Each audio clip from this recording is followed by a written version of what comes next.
জয় বজরংবলী সবাইকে। আজ যেন মঙ্গলবার, তাই কালকে আমি বজরংবলীর একটা মূর্তি কিনে নিয়ে এসেছিলাম পাথরের। খুব সুন্দর লাগছিল মূর্তিটা, তোমরা বলো কেমন হয়েছে। নিয়ে বজরংবলীকে একটু গঙ্গা জল দিয়ে একটু ধুয়ে তারপরে ফল টল কেটে নিলাম। ফল টল এনেছিলাম, কালকেও কিনে নিয়ে এসেছিলাম একবারে। তো আজকে সকাল থেকে উপোস থেকে গঙ্গায় স্নান করে তারপরে ফল টলগুলো সব রেডিমেডি করে নিয়ে চাল কলাটা দেখলে মা রেডি করে দিল।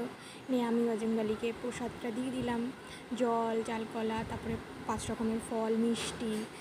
এবার ওই মালাটা এনেছিলাম আজকে সকালে, মালাটা দিয়ে দিলাম, রজনীগন্ধার মালা আর চন্দনে দিয়ে নাকি দিতে হয় মা বলল।